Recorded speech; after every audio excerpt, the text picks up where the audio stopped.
Hello বন্ধুরা, বাসর রাতে কি যৌন মিলন আবশ্যক? যারা নতুন বিয়ে করেছেন বা বিয়ে করতে চলেছেন তারা বাসর রাতে যৌন মিলন করবেন কিনা ভাবছেন। বাসর রাতে বেশিরভাগ পুরুষেরাই যৌন মিলনের বিষয়টি নিয়ে খুবই উদ্বিগ্ন ও চিন্তার ভাঁজ কপালে পড়ে। তবে এই ক্ষেত্রে বিয়েটা যদি ভালোবেসে হয়ে থাকে বা হবু স্ত্রীর সাথে যদি বিয়ের আগে থেকেই ভালো বোঝাপড়া হয়ে থাকে, তাহলে বাসর রাতে যৌন মিলন নিয়ে তাদের চিন্তা তুলনামূলক অনেক কম থাকে। আর বিয়েটা যদি পারিবারিক হয়, হবু স্ত্রীর সাথে যদি তেমন জানাশোনা না থাকে, তাহলে বাসর রাতে যৌন মিলনের বিষয়টি নিয়ে চিন্তিত থাকাটা স্বাভাবিক। কেউ কেউ মনে করেন বাসর রাতে আগ্রহের মাত্রা বেশি থাকে বা বাসর রাতে যৌন মিলন করতেই হবে। আবার অনেক এমনও মনে করে বাসর রাতে যৌন মিলন না করে 2-3 দিন পর যৌন মিলন করা ভালো। আপনি বা আপনার হবু স্ত্রীরই আপনারা বাসর রাত কিভাবে কাটাবেন তা কিন্তু আপনাদের দুজনকে মিলেই ঠিক করতে হবে। আপনাদের ফুলশয্যার রাতটা যদি একে অপরের সাথে যৌনতা করে ঘুমিয়ে কাটিয়ে দেন, তাহলে বিষয়টা কিন্তু মোটেও ভালো হবে না। ফুলশয্যার রাত এমন একটি রাত, যে রাত এক জীবনে আর দ্বিতীয়বার ফিরে আসবে না। তাই এই মিষ্টি মধুর রাতে আপনার স্ত্রীর সাথে বন্ধুত্বপূর্ণ আলোচনার মাধ্যমে বন্ধুত্বের সম্পর্কের দৃঢ়তা স্থাপনের জন্য গল্প করেই না হয় কাটান।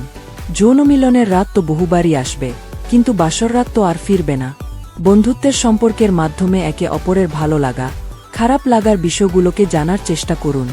জীবনে যেহেতু এই রাতটা একবারই আসে, তাই আপনারা স্বামী স্ত্রীরই একে অপরকে আদরের মাধ্যমে মিষ্টি প্রেমের গল্পের দ্বারা পারস্পরিক আলোচনার পরিপ্রেক্ষিতে এই সুন্দর রাতটিকে যাপন করতে পারেন।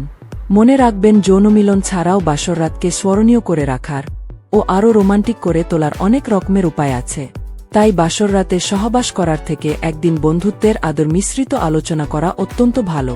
বিয়ের কয়েকদিন আগে থেকে শুরু করে বিয়ের দিন পর্যন্ত বর কনের উভয়কেই কিন্তু নানারকম পরিশ্রমের মধ্য দিয়ে যেতে হয়।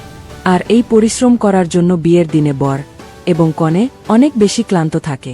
আর এই ক্লান্ত শরীর ও মনে যৌন মিলন করা কিন্তু কোনোভাবেই ঠিক হবে না। প্রথমত, শরীর ক্লান্ত থাকলে পুরুষরা কিন্তু এমনিতেই দীর্ঘসময় যৌন মিলন করতে পারে না। আর বিয়ের প্রথম রাতেই যদি আপনি আপনার স্ত্রীর সাথে ভালোভাবে যৌন মিলন করতে না পারেন, তাহলে প্রথম দিন থেকেই আপনার স্ত্রীর কাছে আপনার দুর্বলতা প্রকাশ পেয়ে যাবে। এছাড়া অনেক সময় বিয়ের আনুষ্ঠানিকতা শেষ হতে হতে অনেক রাত হয়ে যায় এবং সেই সাথে বর ও কনের শরীর ও ক্লান্ত থাকে। আর সেই ক্লান্ত শরীর নিয়ে পুরুষ যদি যৌন মিলন করে, তাহলে দ্রুত বীর্যপাতের মতো সমস্যা হতে পারে। প্রথমবার যৌন মিলন নিয়ে পুরুষের মতো স্ত্রীর মনেও নানা রকমের আশা ও উদ্বেগ কাজ করে। আর এই প্রথম দিন স্বামীর ক্লান্ত শরীরে মিলনের ফলে বীর্যপাত হয়ে গেলে স্ত্রীর কাছে এই বিষয়টি মোটেও ভালো লাগবে না। এজন্য বাসর রাতে সবচেয়ে ভালো কাজ হল আপনারা একে অপরকে আদরে ভরিয়ে দিতে পারেন। দুজনের সাথে খুব ভালোভাবে গল্প করতে পারেন, একে অপরকে জড়িয়ে ধরে ঘুমাতে পারেন। সকালবেলায় একসাথে দুজনে একে অপরকে ঘুম থেকে আদর করে তুলতে পারেন।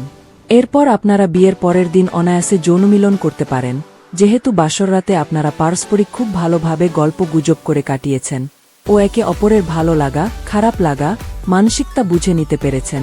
এছাড়া আপনাদের শারীরিক ক্লান্তিও কিছুটা কম। তাই বিয়ের পরের দিন যদি আপনারা একে অপরের সাথে যৌন মিলন করেন, তাহলে আপনাদের সহবাসে কোনোভাবেই সমস্যার সৃষ্টি হবে না।